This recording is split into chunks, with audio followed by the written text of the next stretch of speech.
So AMD just got done announcing their new lineup of RDNA 2 GPUs competing with Nvidia's new 3000 series lineup. They've come out with the 6000 series, and they've announced that their big Navi, their RX 6900 XT, is going to be the 3090 killer, while the 3090 is being priced at $1,500. It's a mouthful. The RX 6900 XT, it's a lot to say, is only going to be priced at $1,000, which is pretty cool. I'm really excited to see if these GPUs, I'm waiting for benchmarks. I want to see if these GPUs will actually be able to compete with Nvidia, and will this competition be fierce enough to actually force Nvidia's hand in price drops the same way last generation AMD did with the 20,000 series. AMD has also bought rival chip maker Xilinx, I hope I'm saying that right, for $35 billion, which is actually a really impressive acquisition, and I'm really interested in seeing what they do with that more in the future, to see if they're actually going to have their own manufacturing process now when it comes to this.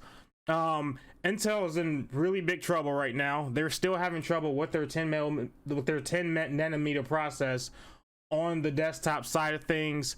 AMD's absolutely killing them in the stock market, with Intel stock being at nearly half what AMD is worth right now as a company.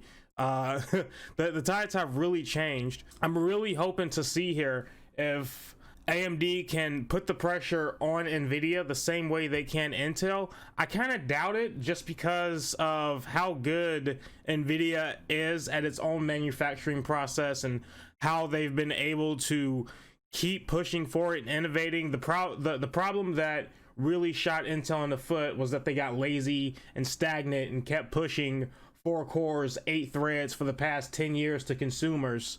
But Nvidia, while they haven't really been innovating all that much, they've been innovating enough to keep ahead of the curve, if you know what I mean. You know, they were the first out here with ray tracing technology. They have their own AI learning programs.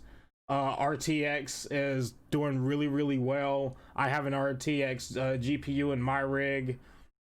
I don't plan on switching from Nvidia anytime soon, but I'm really interested in seeing what kind of competition AMD can bring to the table, because I would very much like cheaper Nvidia products. Now, as you can see here in this article from GameSpot, when I was talking about AMD buying that rival chip maker Xilinx, they bought it for a $35 billion acquisition, and it was an all stock deal. So AMD just completely took over the company and all its stock, and this is a company whose stock price is worth way more than AMD's stock price. If you actually go check, their stock is around $130, whereas AMD stock is around $76 as of today. It looked like it did see a 2.4 point drop in stock today, but I expect to see that increase within the coming year, with the way AMD has just been absolutely relentless on its competition. So, industry's leading high-performance computing company establishes this move. Okay, sorry. Wall Street Journal notes this comes amid a series of major transactions in the semiconductor business. Just recently, Nvidia purchased ARM Holdings for $40 billion. Our acquisition of Xilinx marks the next leg in our journey to establish AMD as the industry's high performance computing leader and partner in choice of the largest and most important technology companies in the world, AMD President and CEO Dr. Lisa Su said in a press release. AMD will report its earnings today for its third quarter. This article comes from yesterday, by the way, but it has been a strong period for the company during the pandemic, particularly as compared with Intel, which has seen a drop in its stock price since the beginning of the year. AMD, by contrast, has continued to surge, achieving an all-time peak in recent months. Intel has reportedly struggled with manufacturing issues involving its chips, whereas AMD outsources that production to other companies. Although Intel still represents majority of chips used by gaming PCs, in a recent Steam hardware survey pegged it at roughly a 75-25 split in favor of Intel, AMD's been on the rise. And as noted above, both the PS5 and the Xbox Series X and Series S are equipped with AMD chips, which should be a boon for the company. And not only that, the current generation consoles as well, Xbox One, PlayStation 4, those also have AMD technology in them. They're not as refined. These new consoles do have the new architecture RDNA 2 in them. They're the first iterations of it, but now we're finally getting RDNA 2 on the desktop side of things, which is really exciting for people who want to get into PC gaming, who want to upgrade their PCs. This is going to be some great competition where AMD and Nvidia can finally butt heads, and AMD is really touting that their RX 6900 XT is going to be that 3090 competitor, whereas the 3090 is $1,500 US. The RX 6900 XT is only going to be $1,000. Now, if you can see here, it says like certain things, rule your games with 4K, the best API.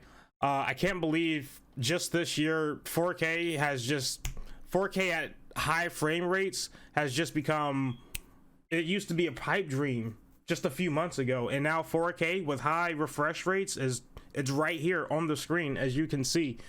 So they're looking at just minuscule gains over certain games like Battlefield 5, Call of Duty gains over Forza, gains over Gears of War, and even leveling out or losing. And it looks like this doesn't look like it's going to a biased chart. They are actually showing that in some of these games, such as Resident Evil 3, Wolfenstein,